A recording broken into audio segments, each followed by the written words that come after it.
I remember when I first met Ethan at the marketing firm in Seattle where we both worked. I was just 25, fresh into the industry, eager to prove myself, and he was a senior sales executive, already making waves. Our paths crossed often, and it wasn't long before what started as casual office chatter turned into something much more. We began dating about a year into knowing each other, and everything felt right. The chemistry was undeniable, and our shared interests only brought us closer. Ethan proposed to me during a special date at an art museum we both loved. It was a place that had always been a sanctuary for us, a place where we could escape the pressures of daily life and just be ourselves. The proposal was romantic, with Ethan getting down on one knee in front of a painting we both admired. I was over the moon. The thought of our future together filled me with joy and anticipation. But that joy began to dim as soon as Ethan's mother entered the picture. I had heard about her before, Ethan's stories of her strong opinions and high expectations, but I never imagined how challenging our relationship would become once she was involved. The first time I met her was at a dinner to celebrate our engagement. I remember her critical eyes scanning me, as if searching for flaws. She wasted no time in expressing her disapproval, making me feel like I had to constantly prove my worth. Despite the uneasy start, I was determined to move forward with our wedding plans. However, things quickly became more complicated. Ethan and his mother had some expectations about how my life should change after the wedding, namely, that I should quit my job. Initially, the idea of stepping back from my career seemed like a feasible compromise, especially since I had always dreamed of being a supportive partner. But as the days went by, my doubts grew. I loved my job. It was where I felt most confident and fulfilled.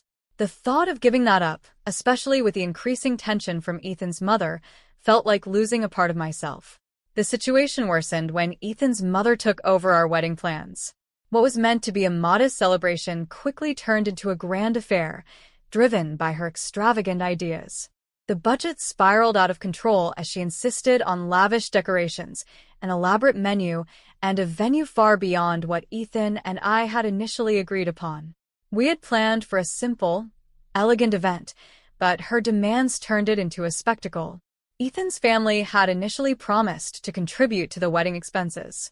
However, just as the planning was reaching its peak, they pulled out, leaving us with the entire financial burden. I tried to keep costs down by making practical decisions, but every choice was met with criticism from Ethan's mother. Her constant interference left me feeling isolated and powerless. It seemed like no matter what I did, I was never going to meet her expectations. The final blow came after our wedding. Ethan, without even discussing it with me, canceled the lease on the apartment we had planned to move into. Instead, he arranged for us to live with his parents. I was stunned. The apartment had been a symbol of our independence, a place where we could start our new life together. Now, it felt like I was being forced back into a situation where I had no control. I felt betrayed and overwhelmed. As if this wasn't enough, Ethan announced just days before our honeymoon that he would be going on the trip with his mother, not with me. I was heartbroken and angry. When I confronted him, he dismissed my feelings, saying it was important for his mother to have this time with him. Then, in a shocking act of cruelty, he destroyed my passport, making it impossible for me to join them. In that moment, everything came crashing down. I realized that I had married into a toxic and controlling environment, with Ethan completely under his mother's thumb. The betrayal felt like a cold, harsh slap in the face. I had hoped for a partnership based on love and mutual respect, but instead, I found myself in a nightmare of manipulation and control. Despite the emotional turmoil, a spark of resolve began to flicker within me. I had been documenting my interactions with Ethan's mother throughout the wedding planning process, initially just to keep a record. Now, those recordings became my lifeline. They were a tangible reminder of the toxicity I had been enduring and a crucial tool as I began to consider my next steps. The pain was still fresh, and the path ahead seemed daunting, but I knew I needed to make a change. I had to stand up for myself and reclaim my life, no matter how difficult that journey might be. Little did I know, this was just the beginning of a battle that would test my strength in ways I had never imagined. In the days that followed the wedding, The reality of living with Ethan's parents began to sink in. It was a constant reminder of how far my life had deviated from what I had hoped for. Their home, once a place I thought of as a temporary inconvenience, quickly became a prison. Every day, Ethan's mother's controlling nature seemed to tighten its grip on my life. Ethan's mother, Karen, was relentless.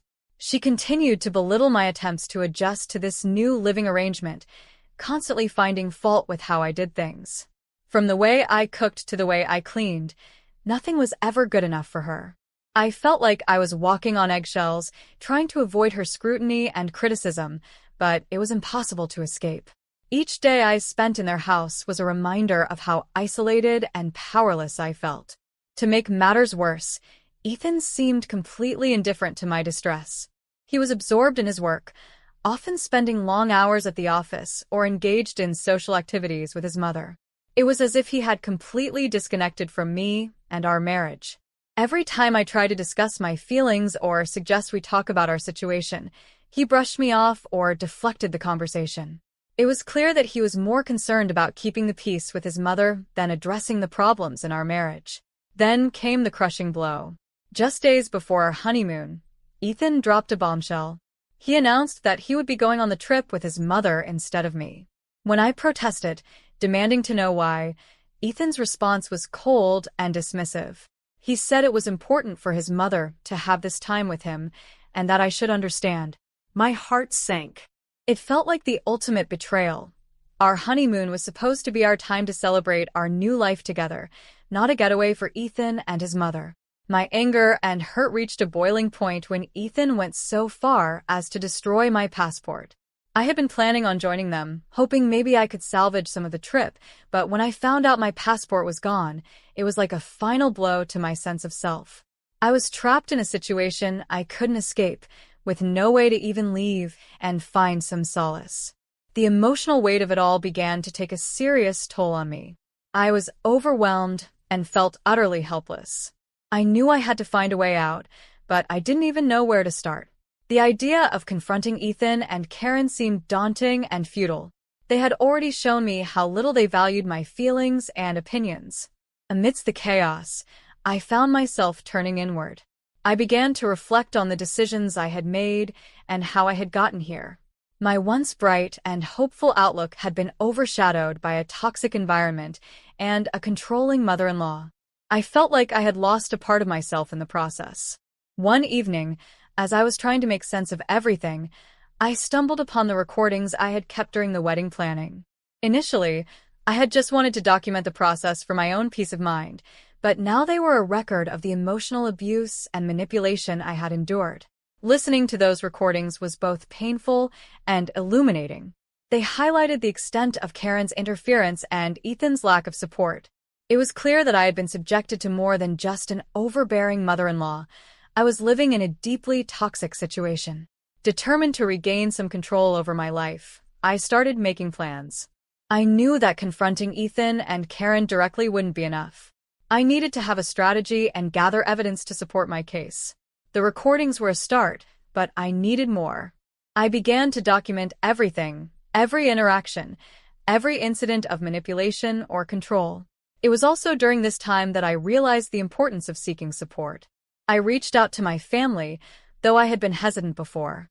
I needed their support and understanding more than ever. My uncle David, who was a high-ranking executive at the firm where I worked, became a crucial ally.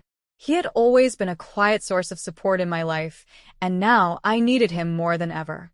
With the evidence I had gathered and David's support, I felt a glimmer of hope. I started to see a way out of the toxic environment I was trapped in. The journey ahead was daunting, but I was determined to stand up for myself and reclaim my life. It was clear that Ethan and his mother had underestimated my resolve. As I prepared to take decisive action, I knew that I would face resistance. But for the first time since all of this began, I felt a sense of empowerment. I was ready to confront the betrayal and fight for my future. The path was still unclear, but I was determined to navigate it with strength and resolve. The days following Ethan's announcement about the honeymoon were a blur of anger and despair. I was trapped in a house that felt more like a cage every day, with Ethan and Karen continuing their toxic control over every aspect of my life. I knew I had to take action, but the enormity of the situation felt overwhelming. Every time I tried to approach Ethan, he was either dismissive or evasive. I could sense his increasing detachment and his complete alignment with his mother's wishes. Despite feeling emotionally drained, I used my anger as fuel. I reviewed the recordings and notes I had collected, each one a reminder of the manipulation and control I had endured. I started organizing the evidence systematically, hoping to build a strong case for myself. My Uncle David's support became even more crucial. I needed his expertise and his position at the firm to navigate the next steps. One evening, after a particularly grueling day of sifting through my recordings, I met with David at his office. The seriousness in his eyes as he listened to my story gave me a renewed sense of purpose. He was shocked by the extent of Ethan and Karen's manipulation, and his support gave me the courage to press forward. "Laura," David said with determination, "you're not alone in this. We're going to make sure this gets handled properly. Let's start by reviewing the evidence you've collected. We need to build a solid case." His words were a balm to my wounded spirit. We spent hours going through the recordings and organizing them into a coherent timeline of events. David's calm demeanor and logical approach helped me see a way forward amidst the chaos. It was clear that Ethan's actions, combined with his mother's interference, created a toxic environment that was not just emotionally abusive, but also involved financial misconduct. The next step was crucial, gathering more evidence of Ethan's embezzlement. I had suspected something was off when I stumbled upon financial discrepancies in some of the documents I had access to. With David's advice, I began to carefully collect and document these irregularities. It was a risky move, but I knew it was necessary. Weeks passed, and I started to notice Ethan and Karen's increasing frustration with my apparent attachment. They continued to try and manipulate me into resuming my duties as a wife, expecting me to fall back into the submissive role they had envisioned for me. Their efforts only fueled my resolve. I wasn't going to let them undermine my self-worth any longer. Then came the pivotal moment. I finally gathered enough concrete evidence of Ethan's embezzlement and his mother's complicity. I had meticulously documented financial records, emails, and other relevant materials that painted a clear picture of the corruption. With David's help, I presented this evidence to the authorities and the company's internal investigation team. It was an intense and nerve-wracking process, but the gravity of the situation propelled me forward. As the investigation unfolded, the pressure on Ethan and Karen intensified. Ethan was called in for questioning, and his previously confident demeanor started to crack. The walls of their deceit were closing in, and the once seemingly impenetrable facade of their control began to crumble. Meanwhile, Ethan and Karen returned from their ill-fated honeymoon, their faces a mix of confusion and anger as they realized the extent of their predicament. They were completely unaware of the storm that was brewing back home.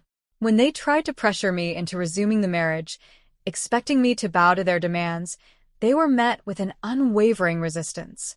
"Laura, you can't do this," Ethan pleaded one evening as he tried to convince me to put everything behind us. "We need to work things out." "No, Ethan," I responded firmly, my voice steady. "I've seen who you really are. I've seen what you and your mother have done. I'm not going to be manipulated anymore."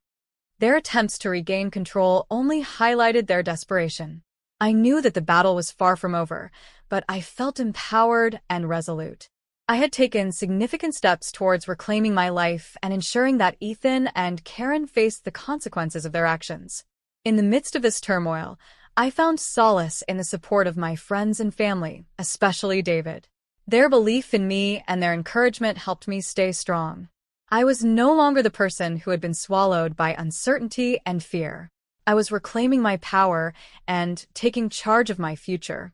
As I prepared for the next phase of this journey, dealing with the fallout of the investigation and moving forward with the divorce, I felt a mixture of apprehension and determination. I was ready to face whatever came next, knowing that I had the strength to overcome it. The path ahead was still fraught with challenges, but I was no longer alone, and I was no longer powerless. The aftermath of the investigation was a whirlwind of legal battles and emotional turbulence. With Ethan's embezzlement exposed and his fraudulent activities making headlines, the firm moved swiftly to distance itself from the scandal.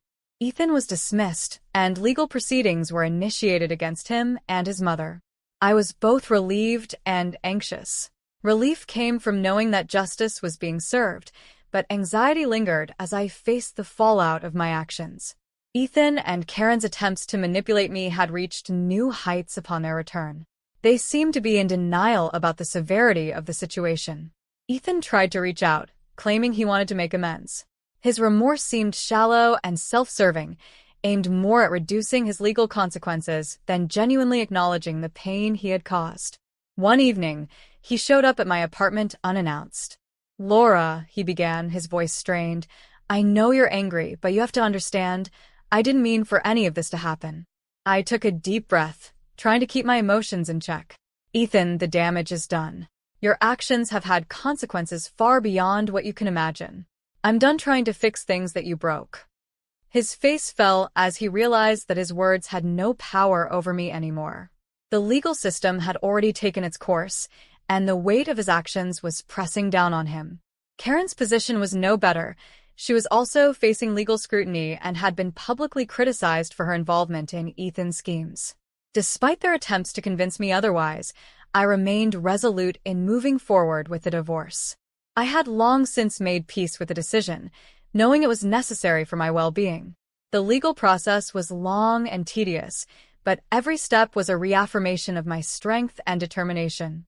With David's guidance, I navigated the complexities of the divorce proceedings, ensuring that I was protected both legally and financially. The divorce was finalized, and I felt a profound sense of liberation. The weight of the toxic relationship was lifted off my shoulders, and I could finally breathe freely. The months of emotional turmoil and legal battles had been draining, but they had also been transformative. I had faced my fears and emerged stronger.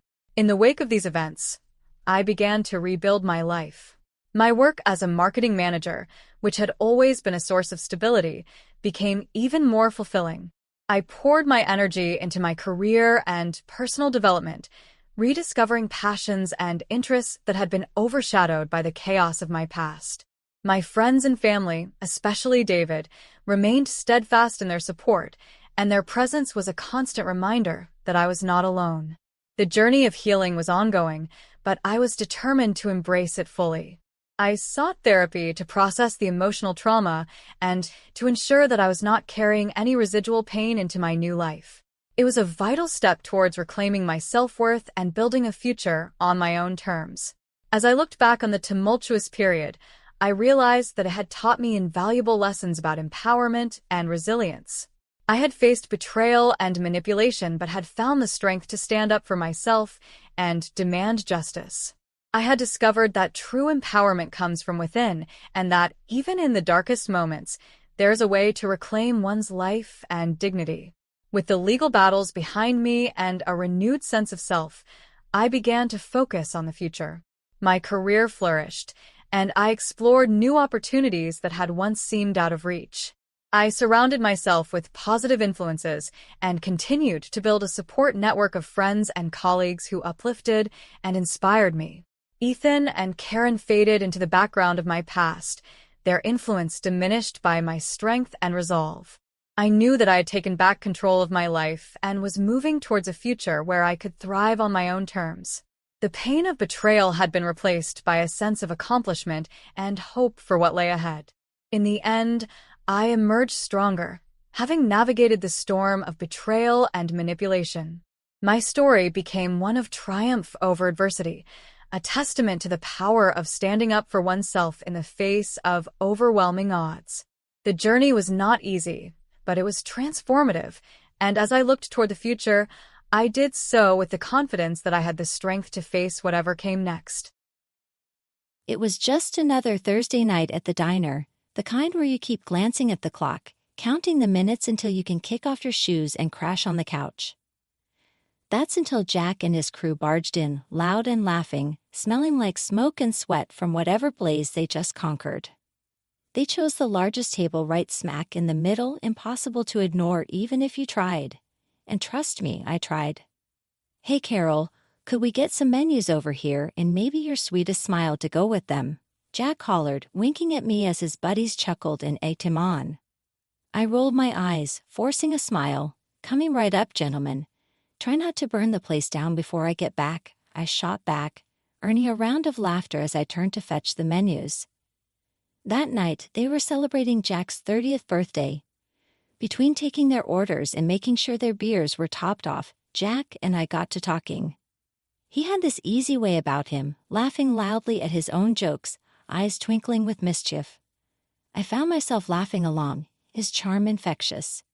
"So you always this tough on your customers, or am I just special?" Jack asked during one of my rounds to their table, his smile all teeth and trouble. "Only the ones who give me a hard time," I quipped, placing my hands on my hips. "You planning on being trouble, only the best kind?" he replied, his grin widening.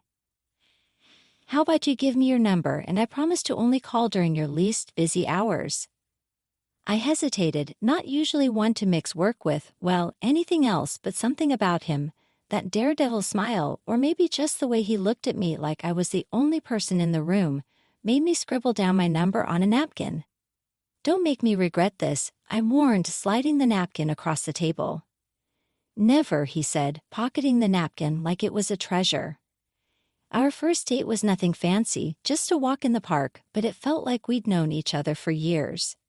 He talked about his job with a passion that was infectious, about running into burning buildings when everyone else was running out. It scared me, the risks he took daily, but I admired him for it.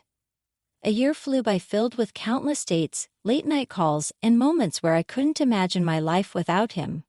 So when he proposed, there was no hesitation, just a resounding yes that I'm pretty sure they heard 3 blocks over.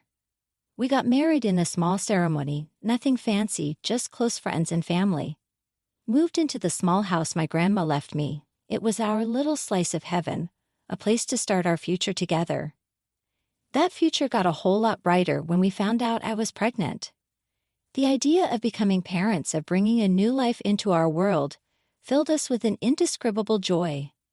When Michael arrived, it was like everything clicked into place. He was our miracle, a perfect blend of the two of us. The day we found out about Michael's condition hit us like a ton of bricks. We were in the doctor's office, Jack's hand gripping mine so tight I thought he might crush it, but I was grateful for the anchor. "So what's the verdict, Doc? Michael's going to be okay, right?" Jack's voice was steady, but I could hear the undercurrent of worry. The doctor sighed, pushing his glasses up the bridge of his nose. "I'm afraid it's a bit more complicated.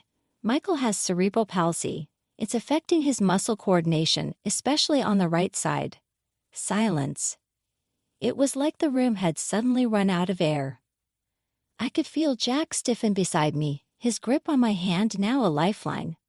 "Cerebral what now? That's fixable, right?" "Some therapy, some exercises." Jack's voice cracked, the tough firefighter fatigue crumbling. The doctor shook his head, his expression sympathetic but firm. "It's a lifelong condition. Therapy can help, yes, but it won't cure it. He'll likely face challenges." I barely heard the rest. My mind was racing, fear and confusion warring with a fierce surge of protective love for my little boy. When we left the doctor's office, the world seemed to have tilted on its axis. Jack was quiet, a rare occurrence as we walked back to the car. Once inside, he finally spoke, his voice raw. "What did we do wrong, huh? Why our boy?" "We didn't do anything wrong, Jack. These things, they just happen. It's not about fault." My own voice sounded strange to my ears, trying to infuse strength I wasn't sure I felt. Jack slammed his hand against the steering wheel, a burst of frustration. "It's not fair to him, to us. Michael's supposed to have all these chances, and now," I reached over, placing my hand over his. "He'll still have chances, Jack. Maybe not the ones we imagined, but he's still our son. We'll figure this out together." That night, after putting Michael to bed, we sat at the kitchen table, a sea of pamphlets and printouts on cerebral palsy spread out before us. It was overwhelming, the unknowns and what-ifs piling up like a barricade. Jack looked over at me, his eyes tired but determined. We're going to do whatever it takes, right? I mean, therapy, specialists, whatever he needs.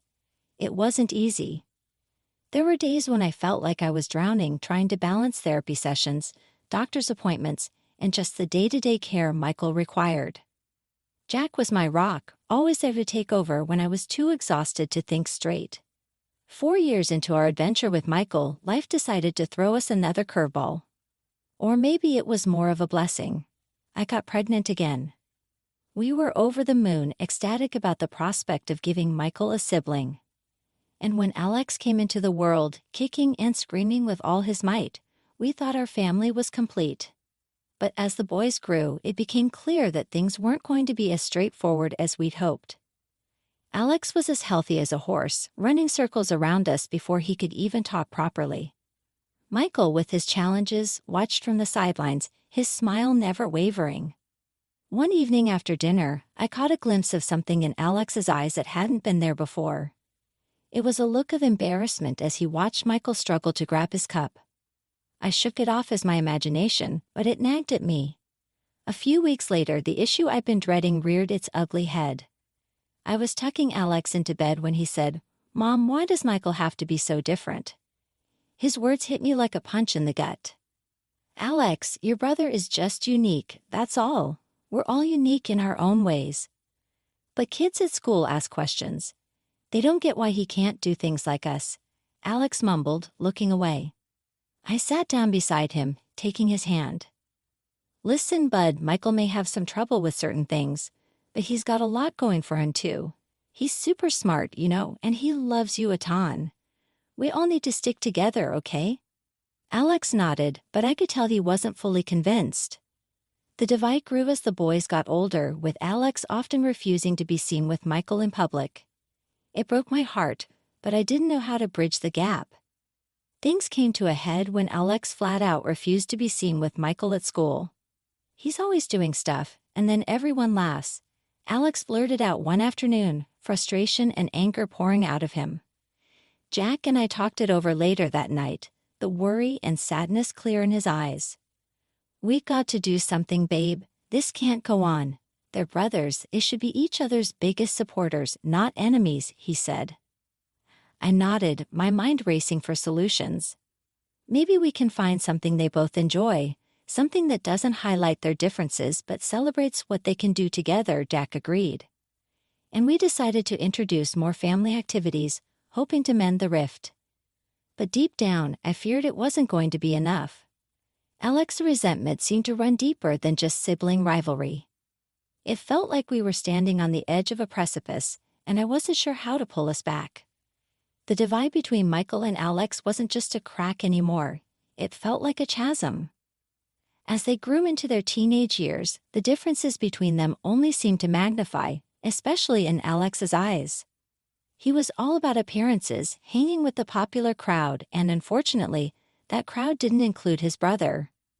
One evening as we were clearing up after dinner, Alex announced he had a soccer game the next day and explicitly asked not to have Michael brought along. "Can you just not bring him tomorrow? It's really important to me," he said, not meeting my eyes. Jack, who was wiping down the table, stopped and looked at Alex sharply. "What's that supposed to mean, Alex? Why wouldn't we bring Michael?" Alex sighed, a sound of exasperation that made my heart sink. "Look, it's just embarrassing, okay? He cheers too loud and everyone looks." I felt a lump in my throat, but before I could say anything, Michael, who'd been quiet till then, spoke up. "It's fine. I don't want to go if I'm just going to embarrass you." The sadness in Michael's voice was a punch to the gut. Jack put down the cloth and walked over to him. "No, son, you're not embarrassing. If anyone's being embarrassing, it's Alex for acting ashamed of his own brother." The soccer game came and went. Despite Alex's request, we all went to support him, including Michael. But the joy of watching Alex play was marred by the sight of him avoiding his brother's gaze, of Michael sitting a little apart, trying so hard to blend into the background. Things came to a head a few weeks later when Alex refused to get into the car because Michael was already seated inside. "I'll just walk," he snapped, his face set in a stubborn scowl. Jack, usually the peacemaker, lost his cool. "Get in the damn car, Alex, enough of this nonsense." But Alex didn't budge. Instead, he shot back, "Why do you always take his side? Just because he's got a disability doesn't mean I don't matter." That statement stopped us all in our tracks. Michael, looking hurt and bewildered, got out of the car. "I'll walk too. Don't want to cause any more problems," he said. I felt tears prickle at the corners of my eyes as I watched him walk away, his limp more pronounced with each step. Jack, visibly shaken, turned to Alex. "You happy now? You've just broken your brother's heart. And for what? To save face? Is that what we taught you?" Alex's face crumbled, and for a moment I thought he'd apologize, make things right. But he didn't. He turned on his heel and started walking in the opposite direction. 35 years have flown by since Jack and I tied the knot. It's funny how time has a way of slipping through your fingers like water, leaving behind memories both sweet and bitter. Our boys, Michael and Alex, aren't boys anymore but grown men, each carving out his path in life. Michael, the eldest at 33, has always had a keen mind, especially for computers and technologies. Despite the challenges his condition posed, he never let it define him. He lives with us, turning the little office in the back into his personal tech haven. Alex, on the other hand, took a different route. At 29, he's fiercely independent, living on his own and diving into the world of marketing and advertising with a side gig as a photographer on weekends. It's a creative outlet for him, something that's always brought him joy. Jack's still at the fire station, battling blazes and saving lives. He could have retired by now, but with expenses and the need to support the family, he's kept at it. As for me, I've remained a housewife, taking care of the house and my family, my world revolving around them. One evening, Alex decided to drop what felt like a bombshell on us. He was unusually quiet throughout dinner, pushing his food around his plate. Finally, he looked up, clearing his throat. "So, I've got news," he started, his voice holding a mix of excitement and nervousness. Jack and I exchanged curious glances, waiting for him to continue. Michael looked on, equally intrigued. "I'm getting married," Alex announced, a proud smile spreading across his face. The news caught us off guard. "Married? To who? How come we're just hearing about this now?" Jack's question shot out like rapid fire. I was still processing the news. "Married, huh? That's wonderful, Alex. Tell us about her," I managed, my heart swelling with a complex mix of emotions. Alex's grin didn't waver. "Her name's Lana. She's amazing, beautiful, works as a model. We're in love," he said. Michael was quick to offer his congratulations, his face lighting up. "That's great news, bro," but there was an awkward pause, a tension in the air that hadn't been there before. Alex seemed hesitant, glancing at Michael with an expression I couldn't quite read. "And when do we get to meet Lana?" I prodded gently, trying to break the tension. Alex shifted in his seat. "Well, about that, I was thinking we could have dinner this weekend. Just can we maybe not bring Michael along?" The request hit me like a slap. Why on earth not? I found myself asking, my voice sharper than I intended. Jack looked like he was about to blow a fuse. "Alex, what the hell is that supposed to mean? Why wouldn't Michael come?" Alex looked uncomfortable, picking at the edge of the tablecloth. "It's just, Lana's from a different world, you know. I don't want to freak her out." I felt sick to my stomach. "Freak her out, Alex? She's going to be part of this family. She should want to meet all of us," I said, struggling to keep my voice steady. Michael had gone silent, his expression one of hurt resignation. "It's okay, really. I don't have to go. Don't worry about it," he said quietly, but the pain in his voice was clear. But it wasn't okay, not by a long shot. The dinner happened without Michael meeting Lana. I could see the attraction. She was stunning, yes, but there was a coldness about her, a superficiality that didn't sit right with me. Throughout dinner, Alex played the doting fiancé, his attention solely on Lana. She talked about her modeling, her plans for their wedding, and her vision for their future. It was all about appearances, about being seen in the right circles. When the topic of the wedding came up, Lana was the one to bring up finances. Weddings are so expensive, aren't they? But I guess it's the one day you get to live out your fairy tale, Alex chimed in. Actually, we were hoping you could help us out with that, with the wedding expenses, I mean. Jack and I exchanged a look, the request not entirely unexpected, but still a bit surprising in its directness. We'll see what we can do, Jack said, his tone neutral. The evening ended with Alex dropping the bomb about the diamond ring, a ring that cost more than $7,000. Jack and I were speechless as we paid for dinner, an absurdly expensive affair. The weight of what was happening began to sink in. Our son was drifting further away from us, wrapped up in a world of appearances and materialism. The run-up to Alex's wedding was nothing short of a circus, and Jack and I, we were the ones juggling the most. Bills piled up as we covered almost every cost of the wedding. Alex claimed he'd blown his share on Lana's dress and his suit, saying they had to look perfect for the big day. The real kicker came the evening of the wedding rehearsal. Alex cornered us, his face all serious, like he was about to drop some deep truth. "Mom, Dad, I've got to talk to you about the wedding," he started, avoiding looking directly at any of us. "What's up?" I asked, feeling a knot in my stomach. Michael stood a bit behind, trying to catch a glimpse of Alex's face. Alex took a deep breath, and what came out next floored me. I think it's best if Michael doesn't come to the wedding.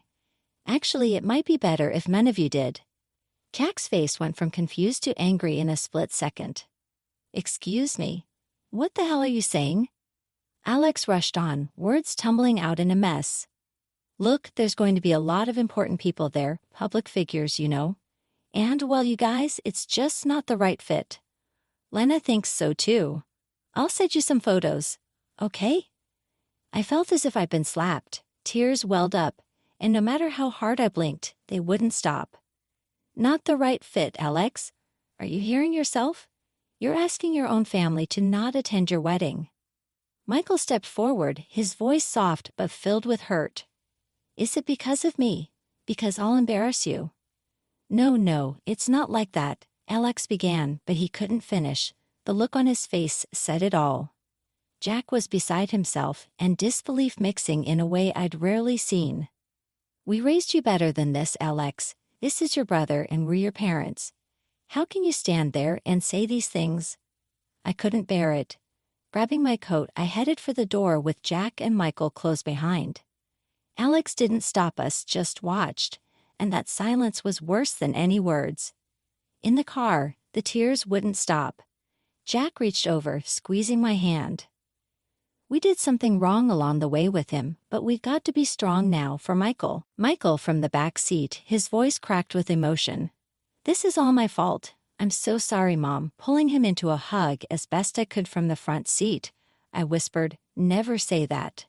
None of this is on you. You're the best thing that's ever happened to us." The ride home was quiet, each of us lost in our thoughts. It was clear Alex had chosen his path, and in doing so he'd stepped away from us, from the family that loved him unconditionally. In trying to blend into Lana's world, he'd forgotten where he came from, who he was. A month had passed since Alex's wedding, a wedding we didn't attend. And then he and Lana showed up at our doorstep. Lana's eyes roamed around our home like she was planning a full-scale renovation, making it clear our place wasn't up to her standards.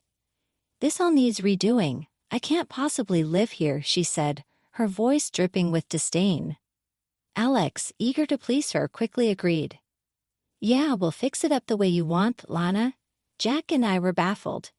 "Fix it up for what?" I asked, my voice laced with confusion and a growing sense of dread.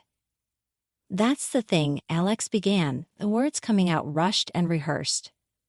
"We're thinking of starting a family, and well, this house is perfect for us. You and Dad, you could find a smaller place, and Michael." His words trailed off for a moment before he continued. "Michael could look into some sort of assisted living, right?" I felt my heart sink, a mix of anger and sorrow turning inside me before I could find the words. Alex dropped another bombshell. "Besides, I've had it tough, growing up with Michael. It wasn't easy, got a lot of flack from people. I think I'm owed some compensation for all that humiliation." Jack and I were stunned into silence. Our son, our Alex, was sitting there practically a stranger, talking about his brother as if he were a burden, a mistake. But before I could respond, Michael stepped forward.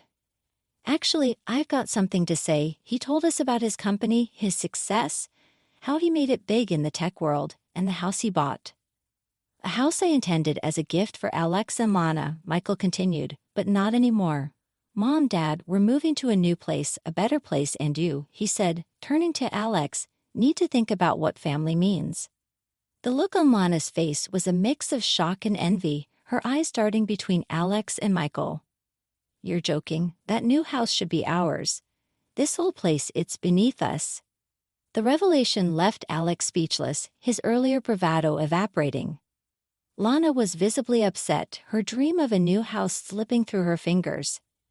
As I embraced Michael, tears of pride and relief mixed together. Despite the challenges he faced, he rose above them, showing a strength and generosity that left me in awe.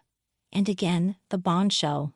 Michael pulled out another folder, thick with papers. I did some digging, Michael said, his voice steady, but I could see the anger just beneath the surface. Lana isn't who she says she is. Lana turned pale and began to look around. Jack and I exchanged worried looks. What do you mean? I asked, not sure I wanted to hear the answer. Michael didn't mince words. She's not a model. She's been, let's just say, her income comes from dating wealthy men. He hesitated, then added, I found her profile on a site. It's all here. The disgust was immediate, visceral. Don't show us, please, Jack and I said almost in unison, the idea alone enough to make our skin crawl. When Alex saw the evidence, his world crumbled right there. The woman he married, the life he thought he was building, it was all a lie. In a fit of rage and humiliation, he threw Lana out, vowing to divorce her and sue for whatever he could get for the deception she'd woven around him. Afterward, he turned to us, eyes downcast, a shadow of the confident man who stood in our living room demanding we upend our lives for him. I'm sorry, he muttered, the words barely audible. I was wrong. So wrong.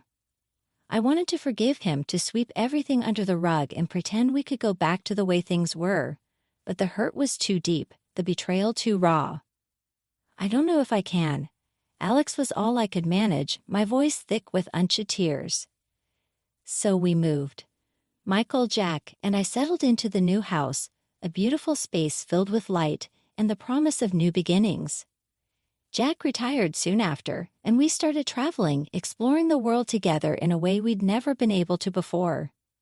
Alex, on the other hand, was left to piece his life back together in the old house alone.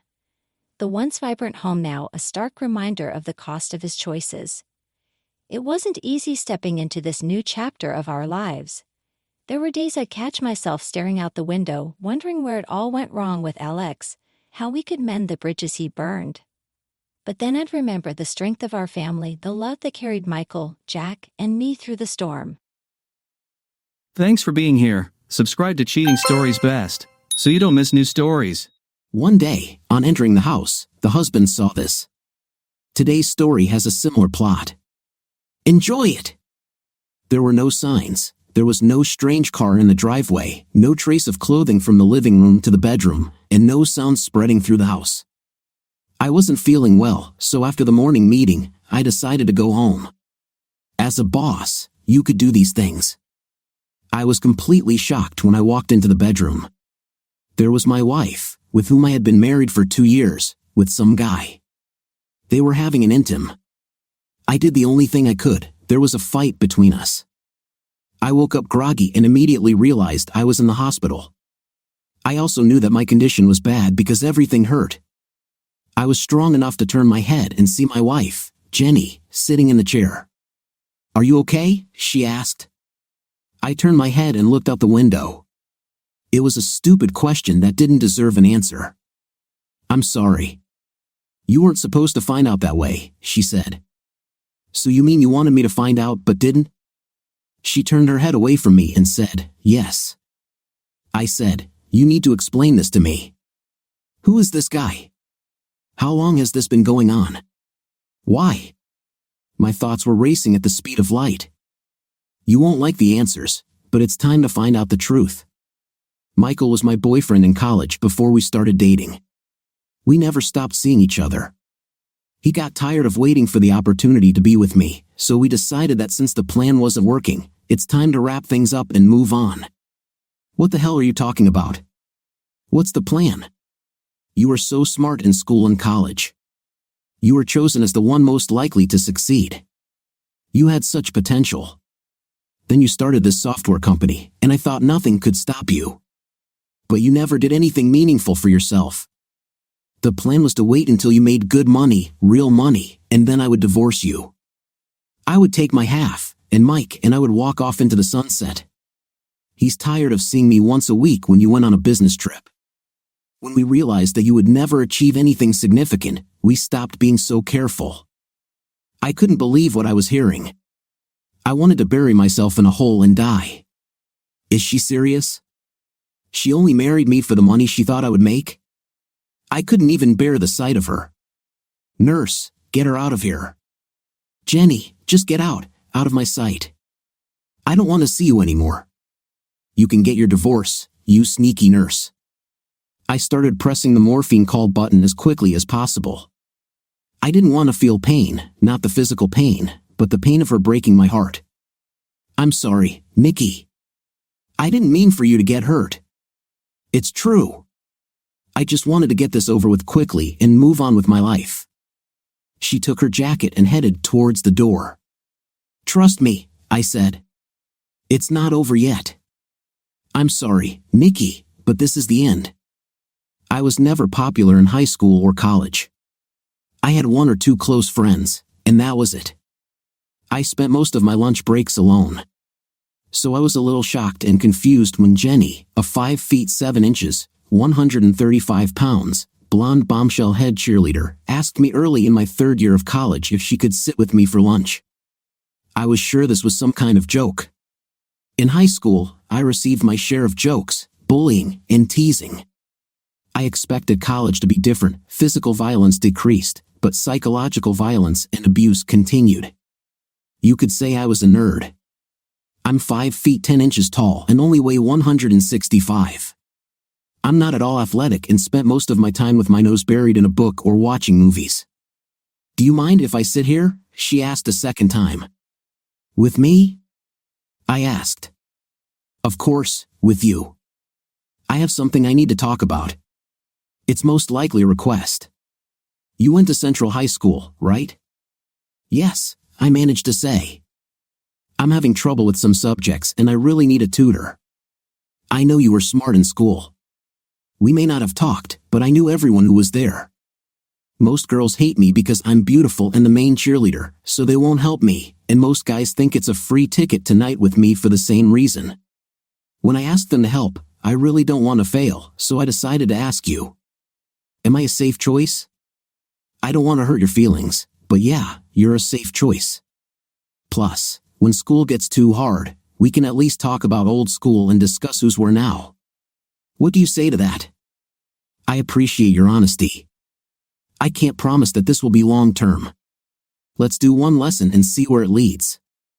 Agreed, she said. Here's my address and phone number. Call me later and we can arrange a time. I really appreciate it. This is how I, a little old nerd, ended up spending time with a hot-tempered cheerleader. Our classes started out purely about learning, but the more we got together, the less learning there was, and we started talking more about ourselves, what we wanted out of life and where we saw ourselves in a few years. We talked about our aims, our hobbies, and I even told her about the company I wanted to start. The more we talked and the more she opened up, the more I fell in love with her. Her attractiveness was just an incredible bonus. Her apartment always felt like an oven, and she wore the skimpiest shorts and tiny tank tops. I didn't want to be like other guys and embarrass myself by asking her out, so I never did. But, my God, how I wanted to. It hurt me to spend so much time with her every day and then have an end. One day, she surprised me. Get dressed. We're going somewhere tonight, dinner and then a party, she said when I picked up the phone. What do you mean? I asked. I'm asking you on a date. I know you're too nice a guy to ask, especially after I told you about my other male mentors, but I think we've gotten to know each other on a personal level. I think we should go on a real date and see what happens. I don't know about that. I mean, look at me. What does a person like you want from a person like me? I saw all the other guys you dated. I'm not your type. You like athletic, muscular guys with spiky gelled hair. First of all, yes, let's take a look at you. You are smart, funny, have a great personality, and most importantly, you are a real person, a man with real fears, real hopes, real dreams. Secondly, yes, you are not like all the other guys I've dated, and there were many of them. Do you know why? Because they cheat, they have egos, and they treat me like crap. You're beyond my type to find a guy to be with. She took me at my word, and we went to dinner. When we entered the restaurant holding hands, people looked at us. They looked at her because she was insanely beautiful, and they looked at me, wondering how the hell I managed to get a date with her. Dinner went well, she flirted a little and touched me. I was nervous as hell and just trying not to look like an idiot. While we were waiting for the bill, she said to me, "You don't have to be so nervous. If we don't work out, we can still be friends. You won't lose anything, you'll be the same as yesterday. So you've got nothing to lose. But if you relax and we work out, think about what you can gain." Again, she took me at my word. We went to a party, and she introduced me to several of her friends. Strangely, there were no strange looks or hostility from her friends. I got along well with 2 girls and 1 guy as they were also film buffs. Then came the moment of the evening that I feared most. The big muscular quarterback of the football team walked toward Jenny. My heart pounded in my throat as I tried to come to terms with the fact that I was going to lose her. "Hey, pretty girl, do you want to dance?" he said, slurring his words through too much beer. "No thanks. I'm here with a guy," she said, nodding in my direction. "With this guy? You can't be serious." "Of course I'm serious," Jenny replied. "This guy is a loser. Sooner or later, you'll end up with me, so let's save time, loser. He's here with the biggest cheerleader. We must have very different definitions of what a loser is." I couldn't help but laugh. "Damn, are you laughing? You think that because you brought her here, you'll leave with her? She'll leave with me. You're nothing. I'm a football star. You have no skills in bed. She knows that. I'll do everything possible to." This was the moment of truth. If I was going to fail, I was going to fail big time. I gathered all my strength and did my best Sean Connery imitation by interrupting him. "Your best? Losers are always whining about their best. Winners go home and make love to the prom queen." This caused loud laughter from the entire crowd. He started to get tense, but his friend came over, calmed him down, and he left with his tail between his legs. The evening promised to be good. As I walked Jenny home, I walked up to her door. She kissed me. "I may not be a prom queen, but I would love for you to spend the night." We made love that night, became a couple, and spent all our time together. She moved in with me 2 months later. 2 years later, we had a magnificent triumph. We graduated, got married, went on our honeymoon, and when we returned home, I opened my own business. Everything was wonderful. "Wow, you look terrible," my brother Anthony had a way with words. I knew he would be here the second time I woke up. He wouldn't come as long as Jenny was here. To say that they did not love each other is to say nothing. He always thought that she had an ulterior motive, and she believed that I idealized him too much and lived in his shadow. But he loved me. When I told him about my plans for my own business, he forced me to explain what I was up to. After I told him, he asked what I needed to get started. I said I needed a $150,000 loan for startup expenses. He made one phone call, and when he hung up, he said I would have $50,000 the next day. He didn't even let me give him the money. He said he would give me all the startup funds for a 20% silent partnership in my business. He may not have believed in my company, but he believed in me. I wasn't conscious for a long time and didn't ask. My whole body hurt, I admitted to him. "Pretty bad," the doctor said. "It would take about 6 weeks to recover." "Mickey, why didn't you call me? You know I could help." Anthony, I found out about everything that same day. I had no idea, no clues. I must be blind. There must have been some signs. I began to get lost in my thoughts. I was waiting for him to tell me that he had warned me. He had warned me about her, but I didn't listen. He had a serious conversation with me when I sold the program a year after I started a software company. I came up with an interesting program. I won't go into details, but it's something that can now be found in almost every mobile phone. A large telephone company bought the idea. I gave them all the documents for the program, and they paid me $25 million in advance, plus 0.5% of the sales of each device that included my program. My brother arranged the deal. His 20% brought him $500,000. He asked me to hide the money from Jenny. He said she would spend it in no time. She is my wife. How can I hide money from her? It's simple. I know a little banking law. I could hide it for you in an overseas account. I'll put $100,000 in cash in a safe in case of an emergency and hide the rest. Not forever, of course, just give her a few years to prove that she's a worthy wife. Mom and Dad made me promise that I'd look after you like an older brother. I'm just doing what I promised. He knew where to hit. He knew how much I valued our parents' advice in such matters. Ever since they died in the car accident, I started listening to him.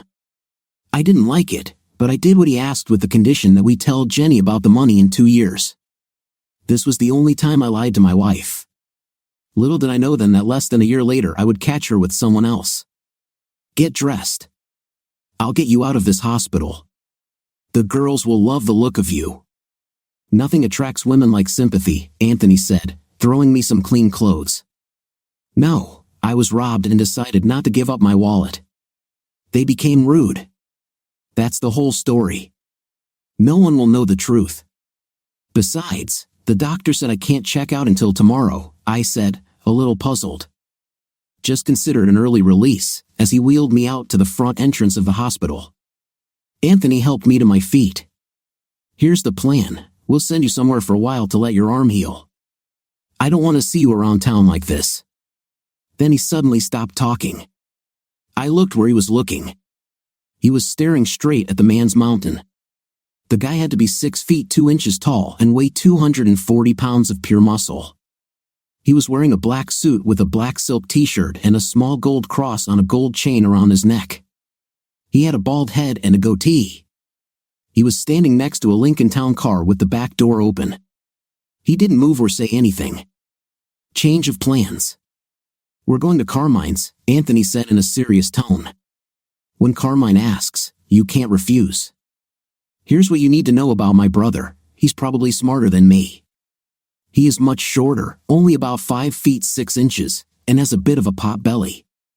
He was also teased a lot in high school. Unlike me, he didn't use it as motivation to become better. He used it to make himself worse. He rarely talked about it, but sometimes he told me things, so I had an idea of what his life was like. In case something happened, Anthony decided to use his talent for mathematics, money, and computers to work outside the law. Plus, Anthony worked for Carmine. I only met Carmine once. My brother hosted a dinner to celebrate the deal for the program. We went to a small Italian restaurant off the main roads. The owner, Carmine, came over and said hello to my brother. My brother introduced me to Carmine. Carmine said, finally met the man who turned my $25,000 into $250,000. Very valuable. Bon appetit on the house, he said, nothing more, then turned and left. I knew who Carmine was. I saw his face on the news from time to time. Reporters always used buzzwords when talking about Carmine, like RICO, racketeering, and most often, mafia. Then Anthony told me that he was working for Carmine, although he did not specify what exactly he was doing. He explained how he called Carmine to get money that Carmine owed him. He told Carmine about my plan. Do you believe this computer thing will work? To be honest, I don't know, but I trust my brother, Carmine said. That was enough for him. The next day, Anthony had $25,000 of his own and $25,000 from Carmine. We reached the Cara restaurant in about half an hour. Lou, the mountain, the guy who picked us up at the hospital, led us into the restaurant, past the tables, through the kitchen, and into the office in the back. Carmine was sitting at a large oak table. I was just about to sit down when I heard the door open. I turned my head when a vision of beauty walked in through the side door. She was striking. I could tell she was quite young, maybe just turned 21. She had an hourglass figure with nice breasts, and her hostess outfit hugged her every curve. She had an exotic look that I took to be Latin American rather than Italian. "No, dear," she said. "Don't sit on the chair. Sit on the sofa, it'll be better for your arm." "Can I get you something to drink or eat?" she asked, adjusting the pillows next to me so I could support my arm in an elevated position. I waited for a look of pity, but it never came. "These guys are good. Becky, can you leave us for a while?" Carmine said, waving his hand towards the door. She swayed her hips as she walked away. I watched her leave, wondering how many times Carmine had slept with her. When she left, Carmine began to speak. "This Becky, Rebecca, is a good girl. She had a difficult childhood, a drunk mother and an abusive father. I took her under my wing. She works here so she doesn't have to go home. She asked me not to interfere and not make her family disappear, but I definitely have to be convinced that this girl will graduate from college and be able to achieve something to get out of this situation." I immediately respected Carmine. I knew he wasn't sleeping with her, he could use her situation to his advantage. Instead, he used everything in his power to put her on the right path. "So I heard you're having problems with a woman," Carmine said as I glared at my brother. "Don't blame him, he didn't tell me. Let me explain something to you about your brother without going into too much detail. He works for me, and we make a lot of money together. He's a very loyal employee, and I appreciate that about him. He doesn't laugh at my jokes when they're not funny, he disagrees with me when I say the Royals will win the World Series, and he tells me what he thinks even if it doesn't agree with me, always respectful.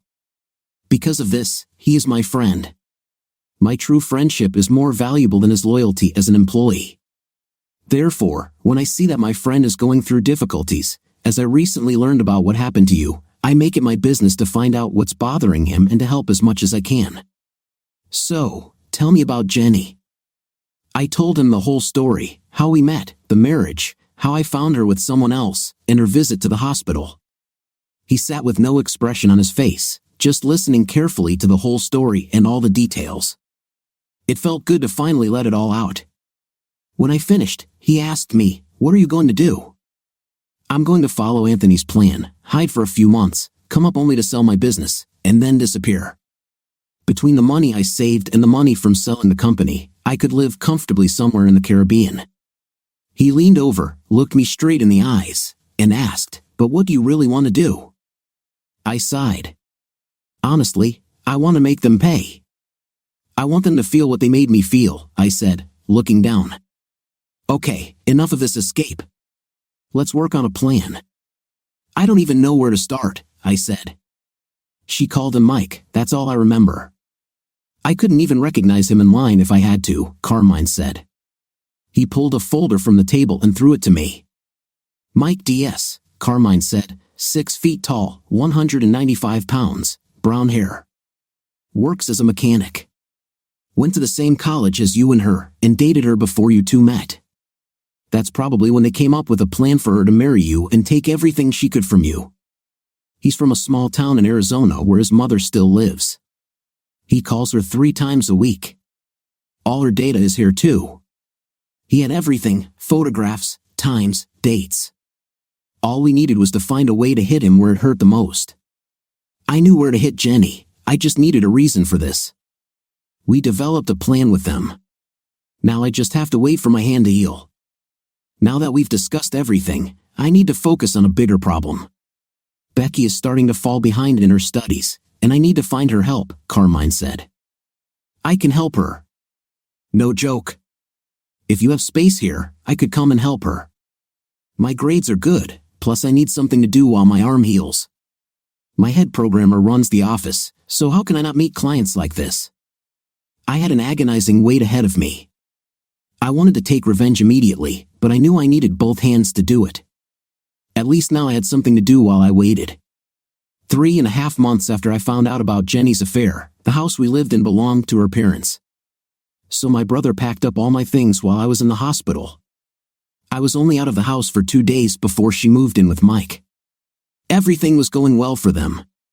Jenny filed for divorce after writing off the losses, but she never found out about the hidden money. She just wanted to get rid of me.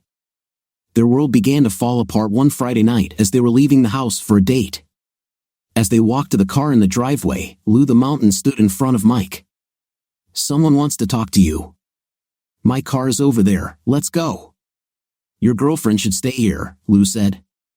Mike objected. "Wait a minute. You can come with me to the car and sit in the back seat, or I can drag you to the car and you ride in the trunk. It's up to you, but you're coming with me." Mike turned to Jenny. "You better stay here. I don't know who this guy is or what he wants. I'm sure it's just a misunderstanding, but if you don't hear from me in 2 hours, call the police." Lou led Mike to the same office where I had met with Carmine. Lou told Mike to sit down, and Carmine did his thing for about 5 minutes, giving Mike the opportunity to just sit and sweat. Then Carmine said, "You know who I am?" Mike was breathing heavily, and it seemed like he might suffocate. "Yes, sir, I know who you are." "Okay, this will save us a lot of time. Take this cell phone. Within a few days, he will call. Only one person knows this number. When he calls, answer and stay in touch until the other person hangs up. After that, come here and meet me at noon next Sunday. Do you understand the instructions?" Mike barely managed to squeeze out an audible yes. "Okay, if you deviate from this plan in any way, tell anyone, including your girlfriend, about what we talked about the cell phone or anything else, it will end badly for you. Try to escape or leave the city, and it will be very bad for you and for her. Do you understand that?" Again, Mike simply said, "Yes." "Okay, now get out of my sight." Thus ended Mike's meeting with Carmine. He had no idea why he was being called, what he had done to be called to meet Carmine, or who would be calling him on the phone or what they would be talking about. Mike knew one thing: he would follow instructions to the letter because when Carmine asks, you can't refuse. Waiting for the call drove Mike crazy. He was nervous, irritable, and very abrupt, especially towards Jenny. He decided to go out for a drink, leaving her at home. Just as he parked at the bar and was about to get out of the car, the moment he had been waiting for arrived, the telephone rang. He picked up the phone and said, "Hello." "On the other end of the line," I said, "set up a video call." When he pressed the button and my face appeared on the screen, he asked, "Do we know each other?" "Of course." "It was something you apparently don't remember, but I remember it very well. I'm Jenny's soon-to-be ex-husband." "Damn," he said, realizing that this conversation did not bode well. His thoughts were racing. How did Nikki recognize Carmine? What did they have in mind for him? Mike's head was full of questions. Panic set in. "I want you to see something," I said. "I have an earpiece in my ears, so no one but you can hear me." Mike paid close attention to every detail as I began walking. Brief glances made him realize that I was somewhere familiar to him, but he couldn't remember where. "Baby, are you done in the bathroom?" The voice came from off-screen, but Mike recognized it as soon as he heard it. It was his mother's voice. Then he realized why everything seemed familiar. He realized that I was at his mother's house in Arizona. "Sorry, got a call from a friend." "Say hi to my buddy Barry," I said, thinking of a random name for Mike. "You son of a" was all Mike could get out as I turned the phone's view so he could see his mother, but she couldn't see him. She was wearing stockings and high heels and nothing else. "Please don't do this," Mike begged. But I did, and made him watch. When Mike came to our lunch meeting, he was angry with me. He would have broken his leg and kicked my 5th place if we hadn't been at Carmine's. He knew better than to act there. Besides, he had questions that he wanted answered. "I want to know how you got it," he said as soon as he sat down. "Fair enough question," I said. "I had to do it. It's amazing that her mom's best friend sold it for only $10,000. Her friend told me everything I needed to know about your mom. She told me where I could meet her, what she was interested in, what buttons to push to make her want to know more. It turns out that your mom was much quicker to give herself to a guy who was only in town for a few weeks." "Now what?" he asked.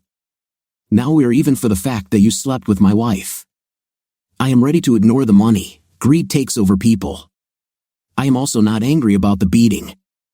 I was the first to rush at you. Okay, he said, standing up and heading towards the door. We're even on this, but we have a few more issues we need to discuss. Take a seat. I need to tell you about my surprise for your mom. He sat down again and looked at me with hatred. Turns out your mom's friend was right. Your mom really opened up to a stranger who she thought was leaving town and never coming back. One night after night, we started talking about fantasies, and she was a little standoffish. Then I told her that anyone but a stranger could fulfill her fantasies without worrying about him judging her or meeting her at the local supermarket. She was afraid that I would think badly of her. I convinced her that this would not happen, and she opened up to me.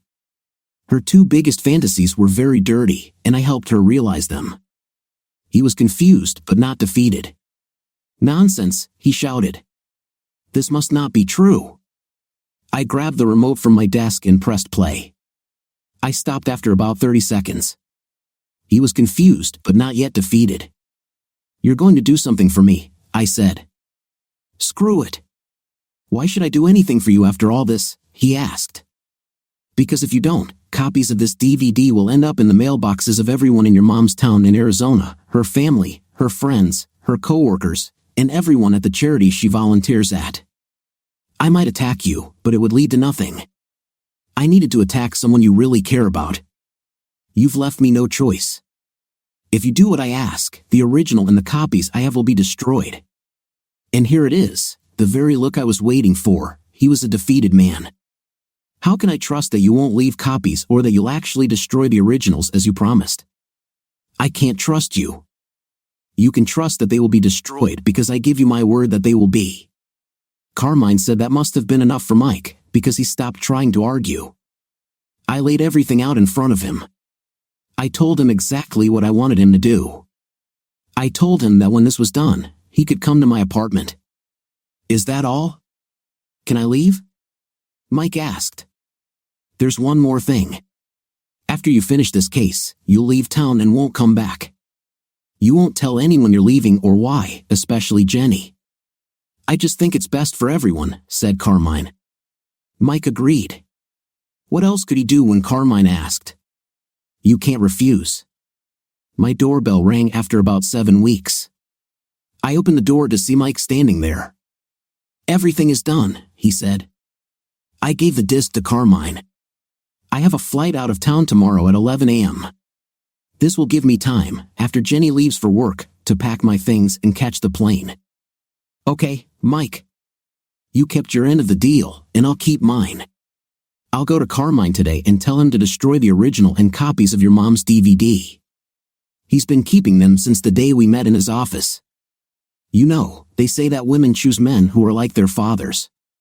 It seems that men choose women who are like their mothers, Mike said. With that, he turned and walked away, and I never saw him again. I kept my word and went to Carmine. I told him he could destroy everything he had on Mike's mom. He said he would keep the disc Mike gave him until the time came. He said I didn't need to see him again and asked if I had any more questions. I found a buyer for my company, a good man. He agreed to keep all my current employees for at least a year, after which they will be reevaluated. He even included it in the contract. So you will receive a check for your 10%, plus these cell phones started selling, so we should start getting checks from them too. Okay, now I have something I want to talk to you about. Becky came to see me yesterday. How did she pass her exams? I asked. She did well. She will graduate on time next June, thanks to your help. But that's not what I want to talk about. She came to me yesterday and said that she would never ask me about my affairs, but she needed to know if you were the one doing this for me. When I asked her why, she said that during the time you spent together, she began to get attached to you and wondered if you could have some kind of future together. I told her that you don't work for me, but that I help you with personal problems. Wow. I mean, she's really attractive, smart, cheerful, and we have a good time together. I just never thought about dating her. After that conversation you had with me about her tutors, the first time we talked, maybe you should think about it. She deserves to be happy, and you're a good guy. Besides, if you're mean to her in any way, you'll see what I'll do to you, he said with a wink. Trust me, I know, I said, unsure if he was joking or serious. Okay, Carmine said. I'll keep the disc, and you just let me know when and how you want me to use it. Call me on the phone to give me the details. Okay, I said as I left his office. This seemed strange to me. I knew he hated phones, but he wanted me to call him. It didn't make sense to me, but when the time comes, I'll do as he asks. Because when Carmine asks, you can't refuse. When I reached the front door of the restaurant, I saw Becky at the hostess counter. I decided it was time to act. Hey, I heard your class went well. Yes, I'm so glad I passed those classes. It's all thanks to you. I don't know how I can thank you enough. How about you let me take you out to dinner somewhere? Not here. Maybe we can go out for a few drinks afterward. It sounds a lot like a date, she said. Funny, I was thinking exactly the same thing. I'd love to go, Nick. I waited 10 months before the ideal circumstances for the second phase were found. I had all the information I needed, so I called the number Carmine gave me. Hello, he asked when he picked up the phone. It's me. Do you have any information? I asked.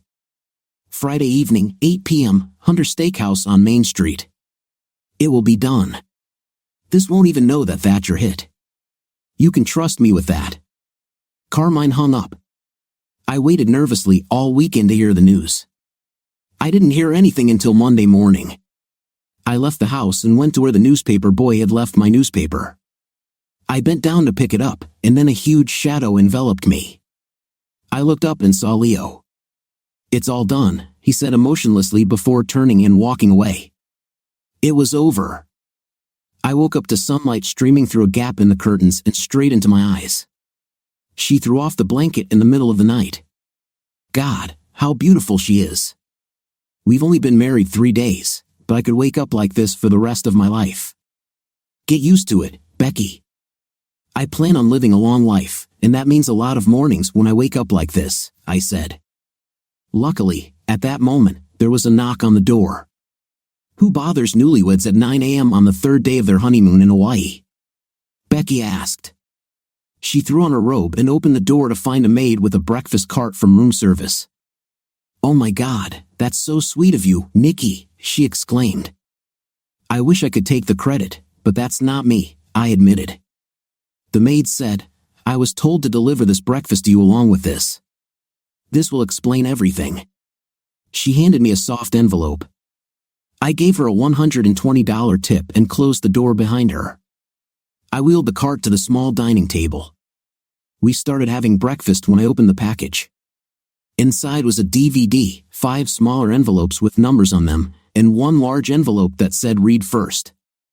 I opened it and began to read aloud to my new wife, congratulations to the newlyweds.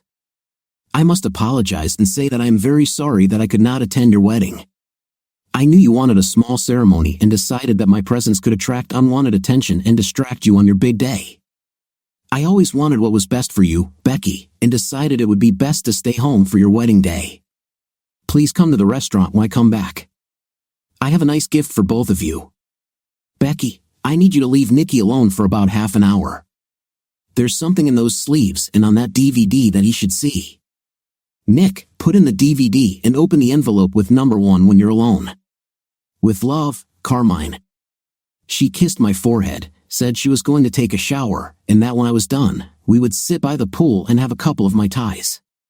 When she left, I did as instructed and inserted the DVD, opening the first envelope. The instructions were simple: press play on the DVD. When you see a screen that says read envelope number X, pause and read the envelope before pressing play and continuing to watch. If you're ready, press play. I was completely confused. When I pressed play, I had absolutely no idea what was on the DVD, and this whole script seemed completely unfamiliar to me. I braced myself for whatever might appear on the screen. The DVD started with a white title card with black text that read, Frank and Anna's 30th wedding anniversary. Then a picture appeared from a security camera at the Hunter Steakhouse restaurant. Frank and Anna were Jenny's parents, and I heard that she threw them a big party for the occasion. I waited long enough to figure that this was the perfect time for the second phase of my revenge. The screen was full of life. People were clinking glasses, laughing, and having fun. There was no sound, but there was a clear picture. Jenny seemed to be saying something, then the inscription appeared on the screen, "Read envelope number 2." I pressed pause and started reading. Jenny thought it would be a good time for a quick speech to thank everyone for coming. She also prepared a video in honor of her parents and a slideshow to celebrate their 30 years together. Unfortunately for her, we decided to change the content of the video slightly. I pressed play again, and on the screen, you could see a large TV being rolled out in front of the people. A series of screenshots appeared on the screen in preparation for the video. The text read, "Jenny loves her parents. Jenny wants to celebrate their love for each other." Confusion appeared on Jenny's face as she began to scan the crowd, trying to figure out whose faces might reveal who had replaced her video. The video continued. I only realized what I had seen when the words "Read envelope number 3" appeared on the DVD screen. Wow, who would have thought that my phone was being tapped by the FBI? Apparently, after our phone conversation, the feds thought I was going to kill someone at this steakhouse. I rarely drop a glass, especially with alcohol in it, but it turns out that when good crystal glass falls and breaks, it sounds like a gunshot through the listening devices that the FBI installed in the building. Now it became clear to me why he wanted me to call him. He was definitely smarter than he looked. He probably had to be to get to where he is now. The FBI on the screen started arresting people as soon as Jenny's Uncle Ernie grabbed his chest and fell to the floor. Damn, I always loved her Uncle Ernie. Read envelope number 4 appeared on the screen. Uncle Ernie survived. It was just a panic attack, not a heart attack. He was kept in the hospital overnight for observation. The video continued for a few more minutes, showing all the guests and FBI employees being interviewed, and then everyone, including the agents and guests, heading out. Jenny sat on a chair in front of the TV with a look of complete shock on her face. Her father was the last one to leave. He looked like he wanted to pick her up, hug her, and tell her everything would be okay. Instead, he just shook his head in disgust and walked away. The waitress walked up to the screen with her back to the camera, approached Jenny, whispered something in her ear, and Jenny buried her face in her hands, beginning to sob hysterically and shake. The waitress turned to the camera. It was Becky. "What the hell is Becky doing there?" I shouted. The message "Read envelope number 5" appeared on the screen. I couldn't open it fast enough. The message read, "If you want to know what she said, turn around." I turned around and saw Becky standing there with a towel wrapped around her body and hair. A sly smile appeared on her lips. "What did you tell her?" I asked impatiently. "I told her Nikki said it was over now," Becky replied. I went up to her, hugged her tightly, and kissed her. I held her in my arms for a good 5 minutes before saying, "I love you so much, and you better love me back because you can't get rid of me. Nobody hurts the people I love, even if it happened before you and I met." I gladly took the opportunity when I heard from Carmine and Anthony that they needed someone on the inside to change the DVD and get the message across, Becky said. "When did you get involved in this?" I asked. "Carmine told me a story when I came to him to ask what you were doing with him. He told me he was helping you with personal problems, and I demanded to know more because I was starting to get attached to you and needed to know how. I signed on with him, and they told me everything. When we get home after our honeymoon, we need to go see Carmine. Not only because he has a gift for us, but because I need to shake his hand and thank him, not only because he helped me get revenge, but also because he helped me get my life back and introduced me to a woman who not only loves me but is always ready to protect me." I smiled and said, "Thank you, Becky. What do you think of our story today? It seems to me that the husband was as heroic as possible and did everything he could for the well-being of the family, not like the wife. What's your opinion? Write in the comments. Until new videos.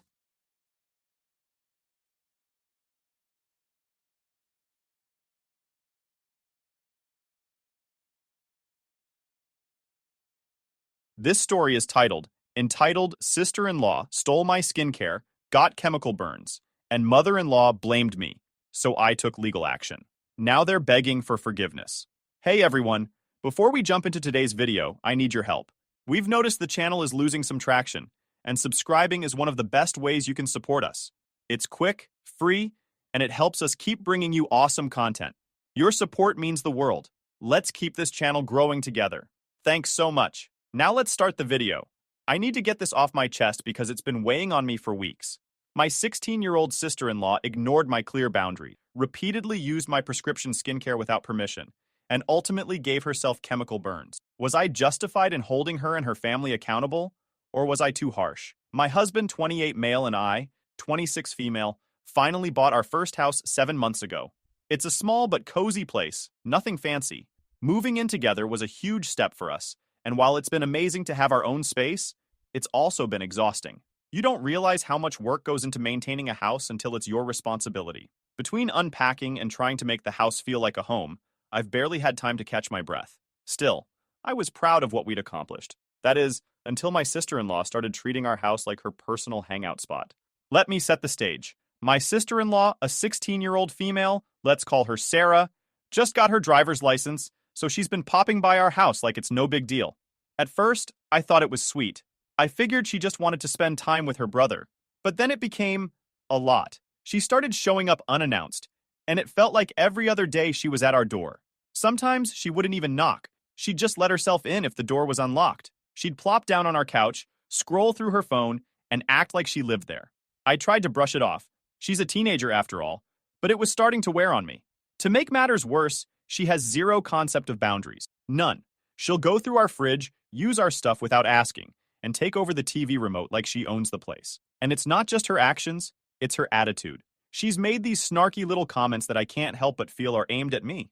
For example, she once joked, "You know my brother is still mine, right?" with this fake sweet smile. I laughed it off at the time, but the more she came over, the more those comments started to pile up. I couldn't tell if she was joking or if she genuinely felt territorial about her brother. Either way, it rubbed me the wrong way. Last Friday was the final straw. She showed up right after dinner and asked if she could stay the night because, in her words, "I just don't feel like being at home." I didn't love the idea, but I also didn't want to be the bad guy. My husband shrugged and said it was fine, so I went along with it. She asked if she could take a shower, and since our guest bathroom isn't fully stocked yet, I told her to use ours. I figured it was no big deal. She'd shower, we'd all watch a movie or something, and she'd go to bed, but it didn't go that smoothly. Now, I'm someone who splurges on hair care and skincare. My hair is a beast to deal with, so I use high-quality products that actually work. My shampoo costs $27, and the matching conditioner isn't cheap either. On top of that, I have a skincare routine that includes a prescription cream for my skin issues. I keep it tucked away in a little pharmacy bag because it's medicated and not something anyone else should use. These products aren't just expensive, they're essential for me. After she showered, I went into the bathroom, and my jaw nearly hit the floor. Half the bottle of my shampoo was gone. The conditioner? Practically empty.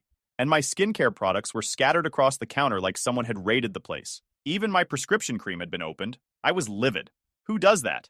I confronted her immediately. I asked her, "Did you use my shampoo and conditioner?" She denied it. Straight to my face, she said no, even though the evidence was right there. I pointed to the empty bottles, and she just shrugged.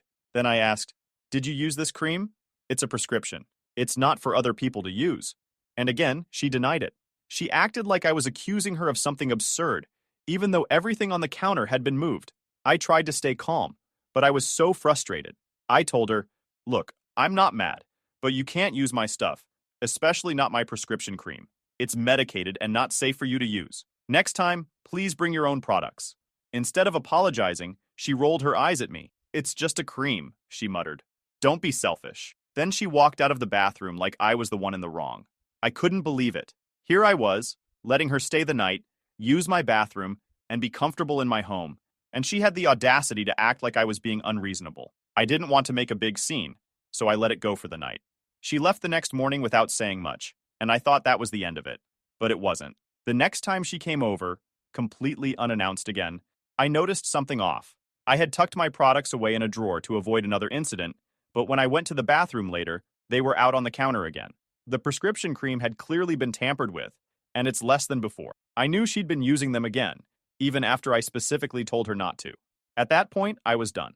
I didn't confront her right then, because I didn't want to start a fight in the middle of her visit, but I was furious. I felt disrespected in my own home. That night, I told my husband what had been happening. He was sympathetic, but also a little hesitant to confront her. "She's just a kid," he said. Maybe she doesn't realize how much it's bothering you. I told him that wasn't the point. She's 16, not 6. She knows better than to use someone else's stuff without asking. And even if she didn't know at first, I told her to stop. And she ignored me. That's not an accident. That's a choice. We decided to set some boundaries. I told him I wasn't comfortable with her coming over unannounced anymore. If she wanted to visit, she'd have to call first. And she wasn't allowed to use our bathroom or my products again. Period. My husband agreed, but we both knew this conversation wasn't going to go over well. I thought things would calm down after that, but little did I know, this was just the beginning. By Tuesday, my husband and I found ourselves at his parents' house for dinner. I wasn't exactly excited to go because, frankly, I was still stewing over his sister's antics. I figured I'd just keep my distance from her, smile politely, and try to avoid any drama. But when she walked into the room, I immediately noticed something was wrong. Her face was red, peeling, and covered in angry breakouts. It looked bad. Like really bad. At first, I genuinely felt bad for her. I assumed she'd had an allergic reaction to something or maybe overdone it with some new product. I was about to ask if she was okay, but before I could say anything, she turned to me, glaring like I had personally sabotaged her skincare routine. "This is all your fault," she said, loud enough for everyone at the table to hear. I froze. "Wait, what?" She crossed her arms, still glaring at me. "You didn't warn me that your skincare could mess up my face." I blinked at her, completely blindsided. It took me a second to process what she was even talking about. "I didn't know you used it," I said, trying to keep my voice calm. "I told you not to use my prescription cream." That's when the floodgates opened. She launched into a full-blown rant about how I should have warned her that my products were too strong and how I'd ruined her skin. She made it sound like I'd intentionally tricked her into using something dangerous. Meanwhile, I was sitting there trying to figure out how she'd managed to twist this into being my fault. Before I could even get a word in, my father-in-law jumped in. "Why didn't you tell her it wasn't safe to use?" he demanded, looking at me like I was the one who'd messed up.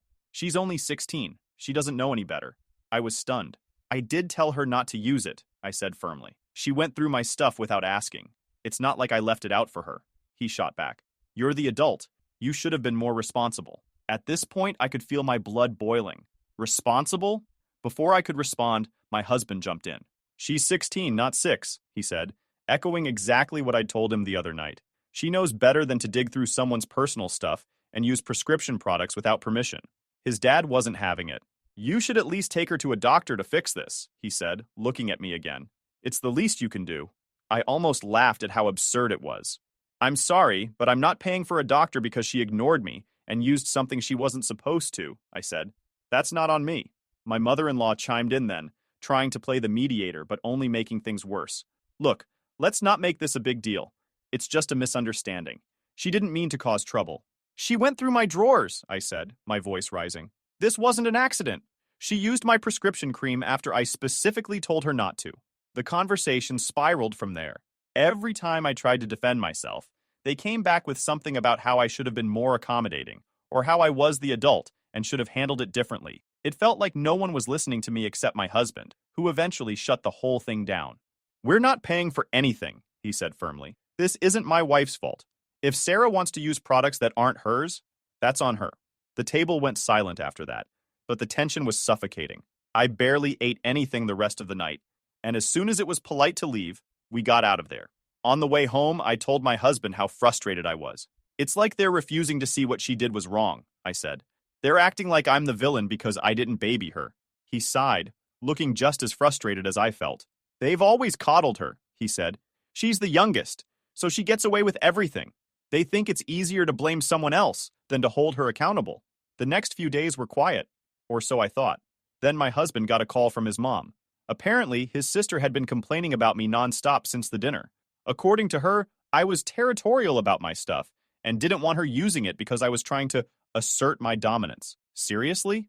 Who even talks like that? She made it sound like I'd been waiting for her to mess up just so I could pounce on her. When my husband told me what she'd been saying, I felt equal parts furious and confused. How could she spin this into me being the bad guy? All I wanted was for her to respect my space and not mess with my things. Was that really so unreasonable? It didn't stop there, though. Apparently, she'd been telling anyone who would listen about how mean and selfish I was. Some of her cousins even texted my husband, asking why I was being so cruel to his little sister. I was floored. The nerve of her to play the victim after everything she'd done was almost impressive. I thought setting boundaries would solve the problem, but things only got worse. A few days later, I found out that my sister-in-law had escalated things even further. She told her parents that I let her use my products, knowing they'd mess up her skin. Let. Like I'd handed her the cream and said, "Here, ruin your face with this." I couldn't believe it. They were acting like this was a crime scene. At that point, I knew I had to do something to protect myself. This wasn't just annoying anymore. It was turning into a full-blown attack on my character. And if they wanted to escalate, I was ready to fight back. After that chaotic family dinner and endless accusations, I woke up feeling completely drained. The events from the night before kept replaying in my mind, and no matter how much I tried to shake it off, I couldn't. My sister-in-law's accusations, my in-laws' refusal to take responsibility, and the sheer audacity of it all, it was infuriating. I felt cornered in a situation where I knew I wasn't in the wrong, but somehow I'd become the villain in their story. I needed to take control of the narrative before things got even further out of hand. I decided the best way to start was by consulting my dermatologist. Not only could they help me replace the prescription cream that had been wasted, but I needed expert advice on how to protect myself from the baseless accusations my in-laws were throwing around. My husband agreed it was a smart move, so I made an appointment and went in that same day. When I arrived at the dermatologist's office, I laid everything out for the doctor. How my sister-in-law had gone through my belongings, used the cream without my permission, twice, and how it had severely damaged her skin because it wasn't meant for her. I even told them about the drama with my in-laws and the looming threats of legal action. I half expected them to look at me like I was being dramatic, but instead, they were incredibly understanding. The doctor listened intently, nodding as I explained. When I finally finished, they leaned back in their chair and said, "This is actually more serious than you might realize," they said. "The reaction your sister-in-law experienced isn't your fault. It's entirely due to misuse. These are prescription-strength products designed for a specific condition and tailored to your skin. They're not meant for general use." They then offered to write a formal statement for me, detailing how the products were safe when used as directed, and that the adverse reaction was caused solely by her misusing them. It felt like a huge weight lifted off my shoulders, knowing I'd have this statement to back me up if things escalated further. But then the doctor said something that completely caught me off guard. "You know, her using your prescription products without permission could technically be considered medical theft." I blinked. "Medical theft?" "Yes," they said. "Prescriptions are legally protected. They're prescribed to you and no one else for a reason. For her to knowingly take and use your prescription product, especially after you explicitly told her not to, could be reported to the authorities. It's not just a minor boundary issue. It's a serious matter." I sat there for a moment, letting their words sink in. Medical theft. It sounded so heavy, so official. Filing a police report over something like this hadn't even crossed my mind. I told the doctor it felt extreme, and they nodded, acknowledging my hesitation. "It might feel extreme, but this isn't just about the products she wasted or the damage to her skin," they said. "It's about protecting yourself. You're already dealing with accusations and potential legal threats, and they are asking you to treat the damage the medication caused, which is not easy too. If they push things further, having this incident on record could protect you." I left the appointment with the statement in hand and a lot to think about. Part of me still felt weird about the idea of filing a report. It wasn't like she'd stolen my credit card or broken into my house, but the more I thought about it, the angrier I got. This wasn't a simple misunderstanding or an accident. She wasn't some clueless kid who didn't know better. She was 16, perfectly capable of reading labels and understanding boundaries.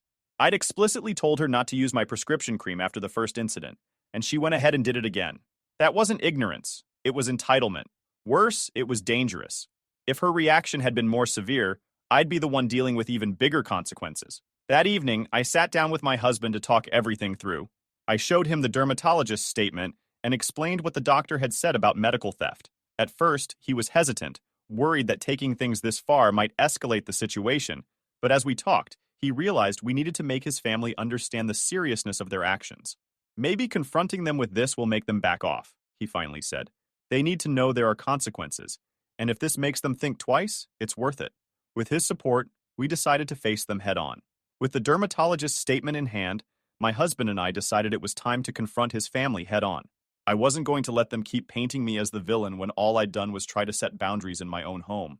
We agreed to meet them the next day to have a serious conversation about what had happened and how we planned to move forward. When we walked into his parents' house, the tension was palpable. My sister-in-law was sitting on the couch, her face still a mess, scrolling through her phone like she didn't have a care in the world. My in-laws greeted us with polite but strained smiles, clearly bracing for an argument. "We need to talk," my husband said, his tone leaving no room for debate. We all sat down in the living room, and I could feel my heart pounding in my chest as I pulled out the dermatologist's statement. "We spoke to a dermatologist," I began, my voice steady despite my nerves. "They confirmed that the reaction was caused by misuse of the prescription cream. The products are completely safe when used as directed, but they're not meant for anyone else to use." My mother-in-law opened her mouth to argue. I glanced at my sister-in-law, who refused to make eye contact, before continuing. The dermatologist also pointed out that using someone else's prescription product without permission is considered medical theft. It's not just a matter of boundaries, it's a legal issue. That got their attention. My father-in-law leaned forward, his expression souring. "Are you saying you're going to call the police over this?" he asked sharply. "We're not saying we want to file a report," my husband jumped in, his tone calm but firm. "But we're saying that we could. This isn't just about the damage to her skin. It's about the fact that she went through my wife's personal belongings after being told not to. Twice. That's deliberate. And it's serious." My mother-in-law immediately jumped to her daughter's defense. "She's just a teenager," she snapped. "You're acting like she's some kind of criminal for making a mistake." "She's 16, I replied, keeping my voice even. "Old enough to drive a car, but she can't read a label or understand basic boundaries? She is old enough to understand basic respect for someone else's property.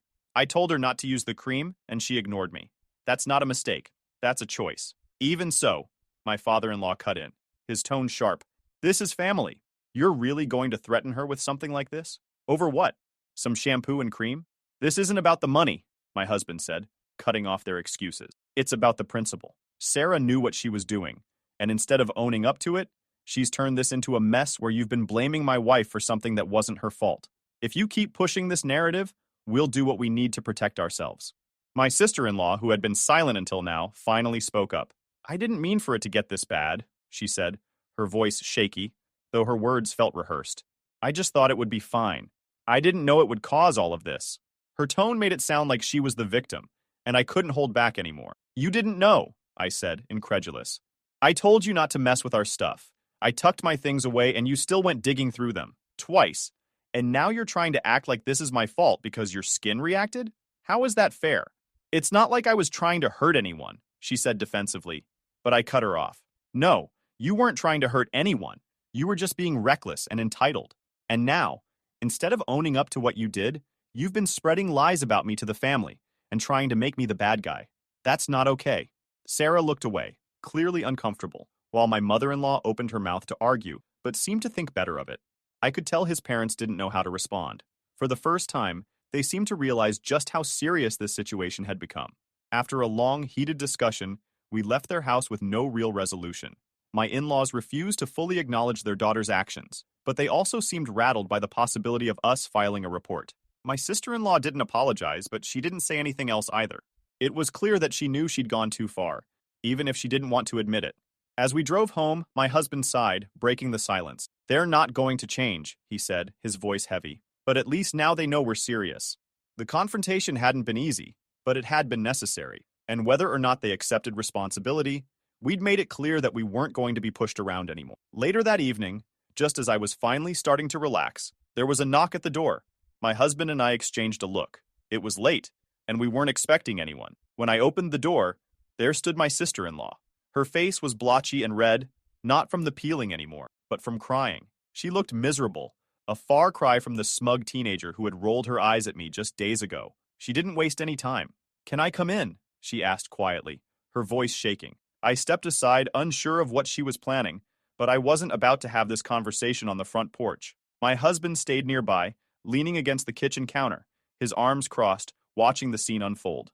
As soon as she stepped into the living room, she started crying again. "Please," she said through choked sobs, "please don't file the police report. I didn't mean for any of this to happen. I didn't think it would get this bad." I stayed silent, letting her talk. She went on, saying she didn't want her parents to know how serious things had gotten and that she was willing to pay me back for the wasted products if I'd just let it go. "I'm sorry, okay?" she pleaded. Her words made me pause, but not for the reason she probably hoped. It wasn't the apology or the promise to pay me back. It was the way she framed it. "Don't ruin my life over this." It wasn't about taking responsibility for her actions or even acknowledging what she'd done. She was scared of the consequences, not sorry for her behavior. I took a deep breath, steadying myself before responding. "You ignored my boundaries, and then tried to make me look like the bad guy spreading rumors when things went wrong. You're not a little kid who doesn't know better. You knew exactly what you were doing, and now you're facing the consequences of that. She started crying louder, practically wailing, trying to make it impossible for my husband to ignore her. She kept throwing these desperate glances his way, like she was begging him to swoop in and save her, playing the helpless little sister card. When it became clear that he wasn't going to back her up, she lost it. She turned to him, yelling, "She's ruining everything! She's a bitch and you should leave her!" That was it. The little bit of patience I had left snapped. "Are you kidding me right now?" I shouted, cutting through her theatrics. "You come into my house, go through my things, lie to everyone, try to ruin my reputation, and now you're standing here calling me a bitch? In my own home?" My voice was shaking with anger, but I didn't care. I wasn't about to let her manipulate the situation any longer. She opened her mouth to say something, but I didn't give her the chance. "You're not the victim here. You've been disrespecting me from the moment you walked into this house, and now you think you can come here, cry a little, and turn my husband against me? Get the fuck out now." Her jaw dropped, like she couldn't believe I had the audacity to stand up to her. She turned to my husband one last time, tears streaming down her face. "Are you seriously just going to let her talk to me like this?" she yelled, trying to get him to take her side. But he wasn't having it. "You need to leave," he said, his tone firm. "She's right. You crossed every line, and now you're doubling down instead of apologizing. This isn't her fault. It's yours." That seemed to shock her into silence. She stood there for a moment, frozen, before grabbing her bag and storming toward the door. "Fine," she spat, her voice cracking as she tried to sound tough. "But don't expect me to forgive you for this." I didn't bother responding. I just stood there, arms crossed, watching as she slammed the door behind her.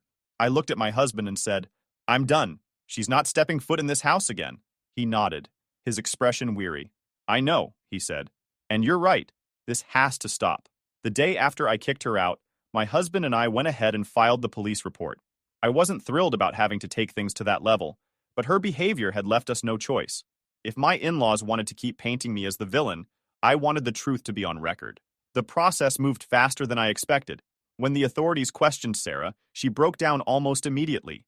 At first, she tried to spin the same sob story she'd been feeding her parents, but that didn't hold up under questioning.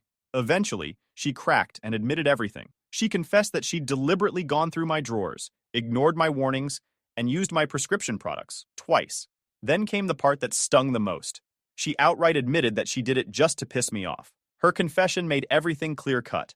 The authorities determined that her actions were deliberate, which meant she, and by extension, her parents, could no longer argue that it was some harmless accident. They ruled that her parents were financially responsible for repaying the cost of the wasted prescription products, the fines for medical misuse, and even the dermatologist's fees I'd incurred to fix the mess she caused. I thought this would finally be the wake-up call they needed. Surely, after hearing their daughter admit she'd done all of this on purpose, they'd realize how wrong they'd been to defend her.